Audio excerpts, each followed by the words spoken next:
author and pastor Dr. John MacArthur discussing his latest book, A Tale of Two Sons, the inside story of a father, of his two sons, and a shocking murder. We were teasing a little bit about the murder thing, but before we get into that, let's talk for just a second about the modern, the typical pastor that stands up to speak or to preach or to talk about the moral behind the prodigal son. What is that today? Yeah, you know, the danger is that it's so familiar we think we know what it means because we've heard it so many times. And the traditional approach is the prodigal son is this really bad sinner, and he comes back and the father forgives him, and it's about God forgiving a really bad sinner, and the older brother is sort of a tag on without a lot of significance. Nobody can quite figure out why he's even around, except he's the good guy. He's maybe the Christian in the family. The other spin on it is that it's a parenting parable. Right. You know, but there's no mom here, so this doesn't quite fly. And I don't think Jesus would make a model parable without a mother, because that's pretty obviously important in the home. Yeah. Neither of those really are what's at stake. While it is about God who forgives the penitent sinner, actually the main target of the story is not the younger brother. The main target for the listener is the older brother. He is the religious hypocrite in the house who represents the scribes and the Pharisees to whom Jesus is telling the story. Well, with the audience out there, I've read the book, but they've got their eyebrows raised right now because that doesn't seem to be the point. This almost seems like it's an afterthought that Jesus is telling the story. Oh, by the way, well, this is kind of what happened. And then he walks away almost as if it's before the punchline. Sure, but I can dispel that really quickly. Okay? Here's how Luke 15 begins.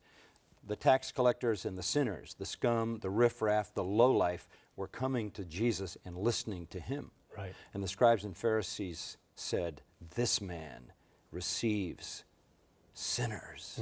And they hated him and had disdain for him. They actually said this: he does what he does by the power of Satan. They attributed to Jesus the power of Satan, and the reason was because he hung around Satan's people and seemed to be so comfortable with those they viewed as Satan's people. They were the ones who thought they represented God. They couldn't understand this man who says he represents God spending all his time with the scum that they would never associate with. And then it's on that basis that Jesus tells the story of a father who embraces a wretched sinner and an older brother who gets angry about his father embracing that wretched sinner. The whole point of the story is to graphically demonstrate that the Pharisees are like the older brother. They hate the fact that God in Christ is embracing penitent sinners. That's what the prodigal story is all about. And of course, the older brother, who is the Pharisees and scribes, has no category for grace. Their whole system is legalism. It's you earn your way, you work your way, you're religious. There's no category for throwing your arms around and kissing the head of a stinking, repentant sinner. And that's what Jesus was trying to say. You're so out of touch with God. You have no idea how God is joyful and rejoices over recovering a penitent, wretched sinner, because you don't understand grace. Hence the axis or the point of the story, the character would be the father who to them was, as you say, in disdain. They looked at this man and thought... Sure, they thought he was shameful. Yeah. Because if the son was to be reconciled, it would be after he had restored everything he wasted. There would have been restitution. Right. He knew that because he said, "Make me like one of your hired men, I'll work, I'll earn it all back." But the father didn't want that. He just threw his arms around him and embraced him. It was full restoration, full reconciliation, full grace with no works and no restitution. Well, that just infuriated the scribes and the Pharisees. And the older brother is the scribes and the Pharisees. He's angry. He won't go to the party.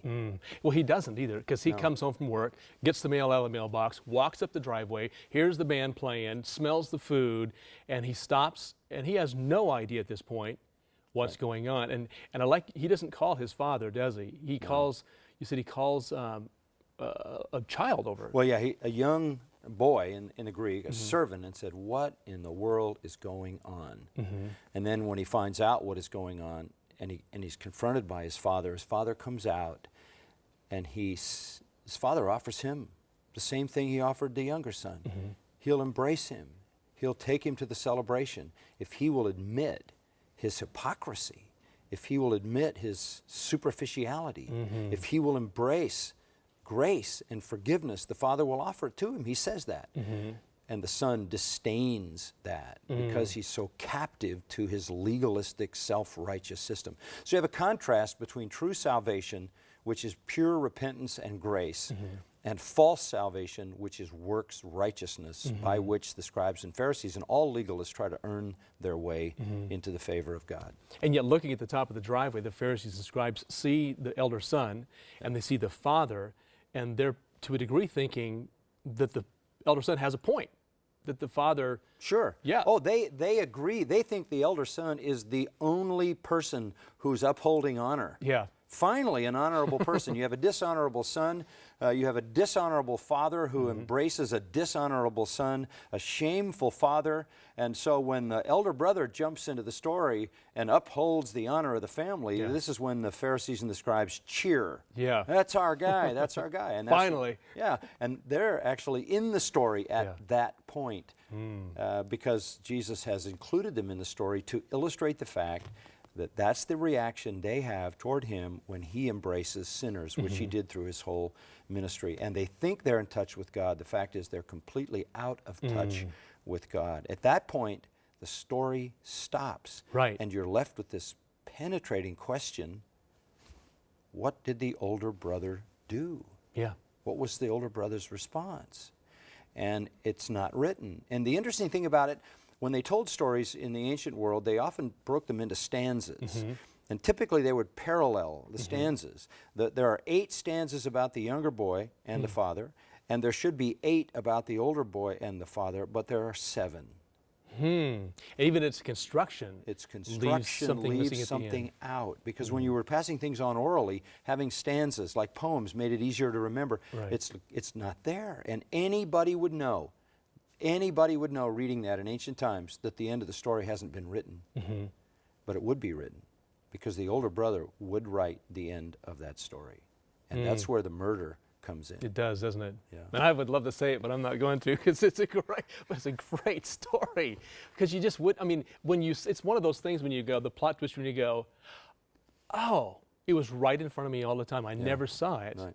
But he was just, it's like he stopped for a second and walked away, but there is a resolution to it. Yeah.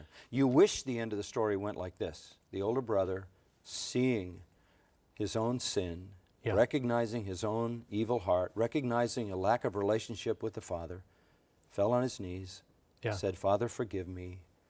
And the father embraced him and kissed him, and he went to the party. You wish the story ended that way. Yeah. That's not how the story ended.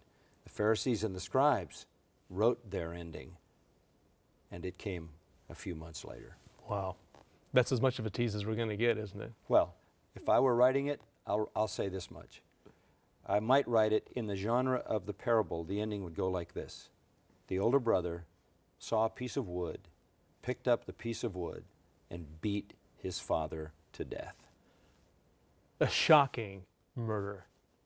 And while he was beating him to death, he said, "I will preserve the family honor. I will be the honorable one." Wow. And with continued blows, killed his father. Kills the father. Right. Thinking that he's preserving the honor. He's preserving religious honor and integrity. Totally misunderstanding the father. Right. Completely. And remember, the Father is a picture of God incarnate, who is Jesus Christ. Which is what they did to Jesus. Well, if to people today, when they read the parable, you think they see themselves sometimes as both the prodigal son and the elder son? Oh, I think there are components. You know, everybody's going to see himself in this story. And sure, there are components in each of their lives that are true of sinners. But what you have is Jesus painting 2 extreme sinners. One, the extremely immoral sinner, and the other, the extremely moral sinner. And we all have the little hypocrisy in us, of course, and we all have the immoral aspects of us, so we're a blend. But Jesus is painting extremities, extreme. I think painting the extreme immoral sinner to show that no one is beyond grace or forgiveness. This is the worst sinner Jesus could imagine, and that's got to be the worst sinner imaginable. On the other hand, the religious hypocrites were so extreme, which is characteristic of the scribes and Pharisees. So there's extremities here, but nonetheless, there are components in those sinners that we can see in ourselves. And the great message of the story is there is grace and forgiveness for sinners of all extremes. Now we only have a minute left, but you taught this series at your church, probably in preparation for writing the book. How did that go over? What sort of result did It took me 5 Sundays, and I preached about an hour, so it took me 5 hours to preach through the story. I'll never forget it. In all the years that I've been preaching, these 40 years, no series of messages had this impact. And when I came to the end of the story, and I said, after 5 weeks of the people learning to love that Father who is Christ in the story, when I gave that ending, that the Son picked up a piece of wood and killed the Father, people began to cry out loud because they had come to understand that the Father was Christ and they understood what was going on. It is just the most compelling of all stories that I've ever read. Yes. Very, very good book. A Tale of Two Sons, the inside story of a father, his sons, and a shocking murder. John, what an honor to meet you. Thank you, Thank you Marcus. for what you do and for telling the story the way you do.